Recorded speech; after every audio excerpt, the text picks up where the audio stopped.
Hello दोस्तों, welcome back to my channel craze for study. दोस्तों, आज के वीडियो में हम पढ़ने वाले हैं क्लास 7 का ज्योग्राफी लेसन 3 हम स्टार्ट कर रहे हैं। इस चैप्टर का नाम है आंतरिक बल एवं उससे बनने वाली भू आकृतियाँ। आज के वीडियो में हम इस चैप्टर को कंप्लीट करेंगे। पहले हम इस चैप्टर को पढ़ लेते हैं, देन हम इस चैप्टर में दिए गए सभी क्वेश्चन को सॉल्व करेंगे। भूपर्पटी में विभिन्न आकार की छोटी एवं बड़ी किंतु कठोर संरचनाएं होती है, जिन्हें प्लेट कहते हैं। ये प्लेटें गतिशील होती है, जिनसे द्वीपों, महाद्वीपों और महासागरों का निर्माण होता है। इस पेज में ये इम्पोर्टेंट था। अब आगे है कि भूकंप क्यों आते हैं। इसका आंसर देखिए। हमारी पृथ्वी की ऊपरी सतह प्लेटों में विभाजित है, जो हमेशा गतिमान रहती है। उस गति के कारण कुछ प्लेटें एक दूसरे के पास आती है तो कुछ दूर जाती है, तो कुछ साथ साथ रहती है, जिसके कारण आपस में टकराहट होती है और कंपन शुरू होता है। उसी कंपन को भूकंप कहते हैं। उसके प्रभाव से कई भूभाग धंस जाते हैं तो कई ऊपर उभर जाते हैं। ये घटनाएं यदि मानव बसाव वाले क्षेत्रों में होती है तो अत्यंत विनाशकारी होती है। तो यहाँ पर हम लोग इस फिगर को देखते हैं। ये जो आपको यहाँ पे दिख रहा है, ये है उद्गम केंद्र, भूकंप का उद्गम केंद्र। जहाँ भूकंप उत्पन्न होता है वह भूकंपीय ऊर्जा का उद्गम केंद्र कहलाता है। तो ये उद्गम केंद्र, यहीं से भूकंप जो है स्टार्ट होता है, उसको हम उद्गम केंद्र कहते हैं। और ये है अधिकेंद्र। उद्गम केंद्र के ऊपर रहता है अधिकेंद्र।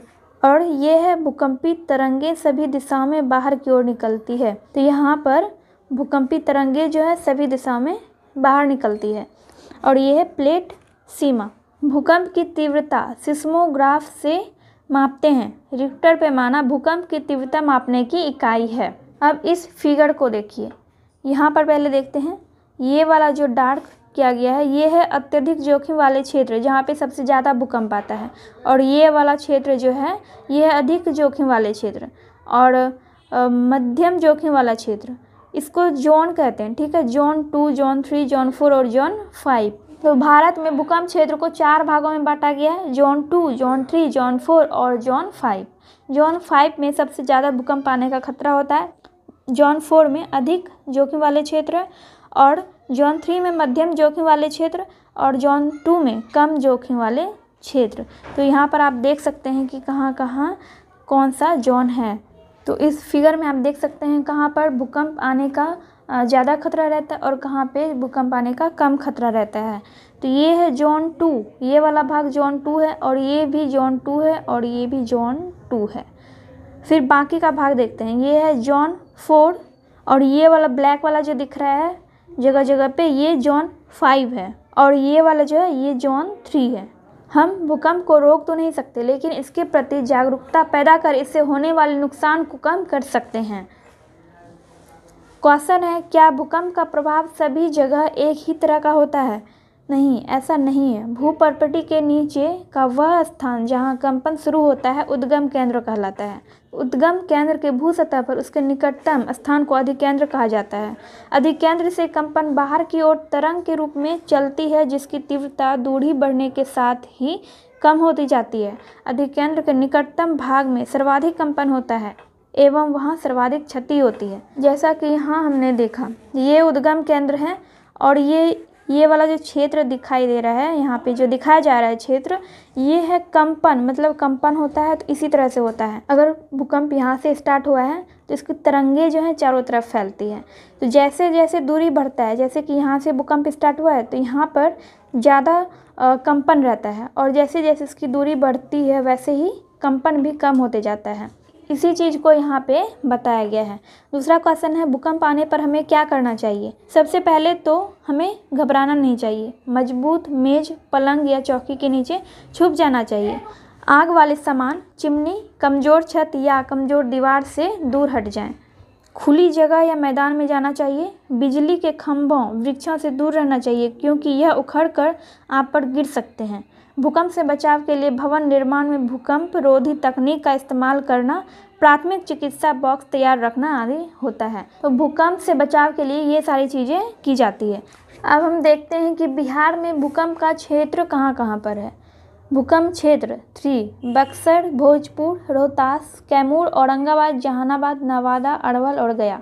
भूकंप क्षेत्र 4 पूर्वी चंपारण, पश्चिम चंपारण, सिवान, गोपालगंज, सारण, मुजफ्फरपुर, वैशाली, पटना, समस्तीपुर, नालंदा, बेगूसराय, पूर्णिया, कटिहार, मुंगेर, भागलपुर, लखीसराय, जमुई, बांका एवं खगड़िया। भूकंप क्षेत्र 5 सीतामढ़ी, मधुबनी, सुपौल, सहरसा, अररिया, मधेपुरा, किशनगंज एवं दरभंगा। यानी कि भूकंप क्षेत्र 5 जो है यहाँ पर सबसे अधिक भूकंप आते हैं। भूकंप क्षेत्र 4 यानी कि जोन 4 में जोन 5 से कम खतरा रहता है। जोन 4 से कम खतरा जोन 3 में रहता है। बिहार में सबसे कम खतरा वाला भूकंप क्षेत्र यही है। बक्सर, भोजपुर, रोहतास, कैमूर, औरंगाबाद, जहानाबाद, नवादा और अरवल, गया। अब हम पढ़ते हैं ज्वालामुखी के बारे में। तो ये है ज्वालामुखी का फिगर और ये जो यहाँ पे दिखाया गया है ये है मैग्मा और ये लावा का बहाव और ये है भूपर्पटी मतलब परत जो होता है पृथ्वी का परत वही यहाँ पे दिखाया गया है। और ये है वेंट निकास सद और यहाँ पे है क्रेटर और ये जो धुआं जैसा दिख रहा है ये है गैस एवं राख आदि का निकलना। यहाँ पे गैस, राख या आग निकलता है ज्वालामुखी से। और यहाँ पर एक चार्ट है पृथ्वी के बल, आंतरिक बल है और बाह्य बल है। पहले हम आंतरिक बल को देखते हैं। आंतरिक बल में कौन कौन से हैं? दीर्घकालीन भूसंचलन और आकस्मिक भूसंचलन। दीर्घकालीन भूसंचलन मतलब यहाँ पे जो आपको दिखाई दे रहा है महाद्वीपीय निर्माणकारी बल और पर्वत निर्माणकारी बल। आकस्मिक भूसंचलन तो ज्वालामुखी, भूकंप और भूस्खलन जो है ये अचानक आता है तो इसीलिए इसको आकस्मिक भूसंचलन बोला जाता है। यहाँ बाह्य बल में है अनाच्छादन, ऋतुक्षय और अपर्दन। अब देखते हैं कि ज्वालामुखी किसे कहते हैं। हमारी पृथ्वी प्लेटों में विभक्त है। पृथ्वी के अंदर ताप एवं दाब के कारण पदार्थ यानी कि चट्टानें पिघली अवस्था में होती है जिसे मैग्मा कहते हैं। यहाँ पर जो आपने देखा ये मैग्मा है और यह सदैव गतिशील रहता है। जहाँ कहीं भी पृथ्वी की परत कमज़ोर होती है वहाँ से यह धरातल के ऊपर धुएं, भाप, राख, आग, गर्म तरल के रूप में निकल आता है। अब देखते हैं पृथ्वी के बलों का प्रभाव। पर्वत के बारे में देखिए यहाँ पे क्या दिया गया है। पर्वत उस श्रेणी या उच्च भाग को कहते हैं जिसकी ऊंचाई कम से कम 900 मीटर हो और जिसका शिखर क्षेत्र संकुचित हो। संकुचित मतलब क्या होता है? सिकुड़ा हुआ हो, उसको पर्वत कहते हैं। ये पर्वत भी कई प्रकार के होते हैं। वलित पर्वत, भंस्रोत पर्वत, संचयन पर्वत और अवशिष्ट पर्वत। पहला टाइप है वलित पर्वत।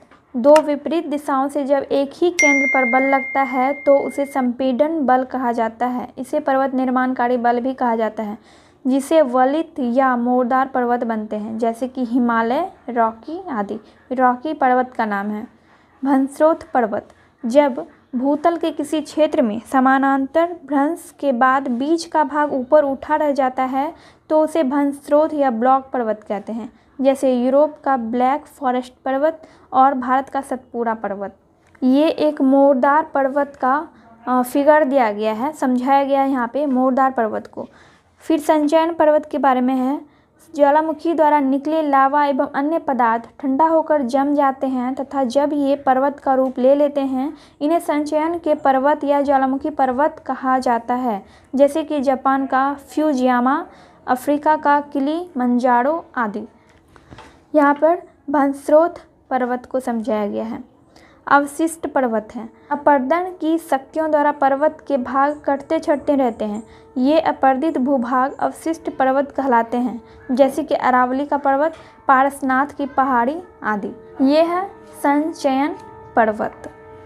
पठार के बारे में अब दिया गया है। धरातल में वैसी आकृति भी है जो समुद्र तल या समीपवर्ती धरातल से एकदम से ऊंचा प्रतीत होता है। यह प्रायः खड़ी ढाल वाला होता है। इसकी ऊपरी सतह काफ़ी विस्तृत क्षेत्र में फैली होती है, इसे ही पठार कहते हैं। कभी कभी पठार के ऊपर छोटी छोटी पहाड़ियाँ पाई जाती है। इसके भी कई प्रकार हैं। तो यहाँ पर पठार को एक फिगर के द्वारा दिखाया गया है। अब यहाँ पर देखिए पठार कितने तरह के होते हैं।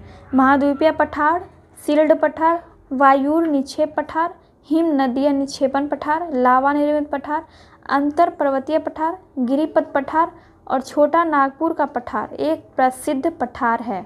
अब मैदान के बारे में है।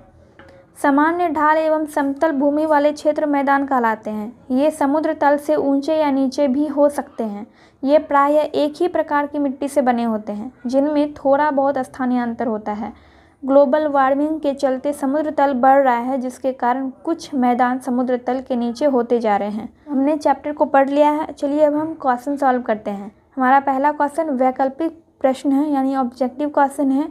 पहला क्वेश्चन है, छोटा नागपुर क्या है? ऑप्शन है एक पठार, एक मैदान, एक झील या एक पर्वत। तो छोटा नागपुर एक पठार है, जैसा कि आप यहाँ पर भी देख सकते हैं, छोटा नागपुर का पठार। तो छोटा नागपुर एक पठार है। भूसतह पर भूकंप के केंद्र के ऊपर स्थित स्थान क्या कहलाता है? ऑप्शन है क्रेटर, अधिकेंद्र, लावा या भूपटल। तो इसका आंसर होगा अधिकेंद्र। तीसरा क्वेश्चन है, भारत को कितने भूकंप तीव्रता के क्षेत्रों में बांटा गया है? ऑप्शन है 5, 4, 3 या 7। भारत को 4 भूकंप तीव्रता के क्षेत्रों में बांटा गया है, zone 2, zone 3, zone 4 and zone 5। तो 4 हुए, तो इसका आंसर 4 हो जाएगा। सतपुड़ा पर्वत उदाहरण है। ऑप्शन है भ्रंश घाटी का, वलित पर्वत का, ब्लॉक पर्वत का या फिर भंसरोथ पर्वत का। तो इसका आंसर हो जाएगा ब्लॉक पर्वत का। सतपुड़ा पर्वत ब्लॉक पर्वत का उदाहरण है। सही मिलान कर लिखिए। हिमालय, फ्यूजियामा, अरावली और दक्कन, संचयन पर्वत, वलित पर्वत, लावा निर्मित पठार और अवशिष्ट पर्वत। हिमालय क्या है? हिमालय है वलित पर्वत। फ्यूजियामा है संचयन पर्वत। अरावली का पर्वत है अवशिष्ट पर्वत। और दक्कन, तो दक्कन क्या है? एक पठार है, लावा निर्मित पठार। थर्ड नंबर में है, स्पष्ट कीजिए। अधिकेंद्र, उद्गम केंद्र, सिस्मोग्राफ एंड रिक्टर स्केल। तो चलिए हम एक एक करके सभी क्वेश्चन को देखते हैं। अधिकेंद्र, पृथ्वी के ऊपर उद्गम क्षेत्र के ठीक सामने का भाग अधिकेंद्र कहलाता है। भूकंप का अधिक कुप्रभाव अधिकेंद्र के पास ही होता है और उसके चारों ओर क्रमशः कम होते जाता है। उद्गम केंद्र, पृथ्वी के अंदर का वह भाग जहां से भूकंप प्रारंभ होता है, उस भाग को उद्गम केंद्र कहते हैं। मतलब उद्गम केंद्र और अधिकेंद्र ठीक आमने सामने होते हैं। सिस्मोग्राफ, भूकंप की तीव्रता मापने वाले यंत्र को सिस्मोग्राफ कहते हैं। रिक्टर स्केल, जिस पैमाने में भूकंप की तीव्रता को मापते हैं, उस पैमाने को रिक्टर स्केल कहते हैं। सिस्मोग्राफ का पैमाना रिक्टर ही होता है। सिस्मोग्राफ की इकाई होती है रिक्टर स्केल। 4 नंबर का क्वेश्चन है, निम्नलिखित प्रश्नों के उत्तर दीजिए। पहला क्वेश्चन है, भूकंप क्यों आते हैं? इसका यहाँ पे 2 आंसर है। पहला है, पृथ्वी के अंदर गतिमान प्लेटों के टकराने से भूकंप के झटके आते हैं।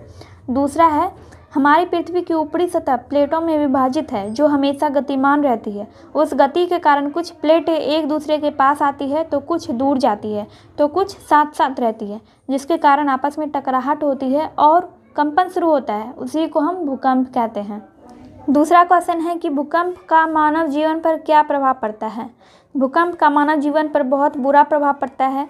छोटे बड़े मकान ध्वस्त हो जाते हैं, बहुत से आदमी उसके मलबे में दब जाते हैं। इस तरह भारी जानमाल की क्षति होती है।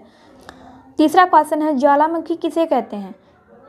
इसका आंसर होगा, हमारी पृथ्वी प्लेटों में विभक्त है, यानी कि हमारी पृथ्वी प्लेटों में बटी हुई है। पृथ्वी के अंदर ताप एवं दाब के कारण पदार्थ यानी चट्टानें पिघली अवस्था में होती है, जिसे मैग्मा कहते हैं। यह सदैव गतिशील रहता है। जहाँ कहीं भी पृथ्वी की परत कमज़ोर होती है, वहाँ से यह धरातल के ऊपर आग के रूप में या भाप राख के रूप में निकल आता है। उसी को ज्वालामुखी कहते हैं। 4 नंबर का क्वेश्चन है, पृथ्वी की आंतरिक शक्तियों के परिणाम स्वरूप निर्मित होने वाली स्थलकृतियाँ कौन कौन सी है? वर्णन कीजिए। इसका आंसर होगा, पृथ्वी की आंतरिक शक्तियों के परिणाम स्वरूप निर्मित होने वाली स्थलकृतियाँ अनेक हैं। ज्वालामुखी पर्वत पृथ्वी की आंतरिक शक्ति का परिणाम है। वैसे ही पृथ्वी की आंतरिक शक्ति से पहाड़ बनते हैं, पहाड़ियाँ बनती है और पठार बनते हैं। 5 नंबर का क्वेश्चन है, पर्वत के प्रकारों का उदाहरण सहित वर्णन कीजिए। पर्वत 4 प्रकार के होते हैं। पहला है वलित पर्वत। 2 विपरीत दिशाओं से जब एक ही केंद्र पर बल लगता है तो उसे संपीड़न बल कहा जाता है। इसे पर्वत निर्माणकारी बल भी कहा जाता है, जिससे वलित या मोड़दार पर्वत बनते हैं, जैसे कि हिमालय पर्वत और रॉकी पर्वत इत्यादि। दूसरा है भंसरोथ पर्वत। जब भूतल के किसी क्षेत्र में समानांतर भ्रंश के बाद बीच का भाग ऊपर उठा रह जाता है तो उसे भंसरोथ या ब्लॉक पर्वत कहते हैं, जैसे यूरोप का ब्लैक फॉरेस्ट पर्वत और भारत का सतपुड़ा पर्वत। तीसरा टाइप है संचयन पर्वत। ज्वालामुखी द्वारा निकले लावा एवं अन्य पदार्थ ठंडा होकर जम जाते हैं तथा जब ये पर्वत का रूप लेते हैं इन्हें संचयन पर्वत या ज्वालामुखी पर्वत कहा जाता है। जैसे कि जापान का फ्यूजियामा, अफ्रीका का किलिमांजारो पर्वत इत्यादि। अवशिष्ट पर्वत अपर्दन की शक्तियों द्वारा पर्वत के भाग कटते छटते रहते हैं।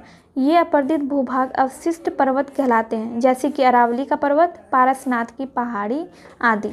इस चैप्टर का लास्ट क्वेश्चन है, भूकंप से होने वाली क्षति से हम कैसे बच सकते हैं। आंसर होगा, भूकंप से होने वाली क्षति से हम तभी बच सकते हैं जब नागरिकों को इससे बचने के उपायों से अवगत कराएं। जो भी भवन बने उनको वैज्ञानिक ढंग से भूकंपरोधी बनाया जाए। इससे भूकंप से होने वाली क्षति को कम किया जा सकता है या क्षति से बचा जा सकता है।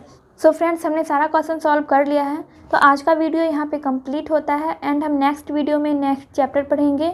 वीडियो हेल्पफुल लगी हो तो वीडियो को लाइक कर दीजिएगा। चैनल पे पहली बार आए हैं तो चैनल को सब्सक्राइब करना मत भूलिएगा और बेल आइकन को भी प्रेस कर दीजिएगा ताकि मैं जब भी वीडियो अपलोड करूँ तो उसका नोटिफिकेशन आपको मिल सके। तो चलिए, मैं मिलती हूँ आपसे नेक्स्ट वीडियो में।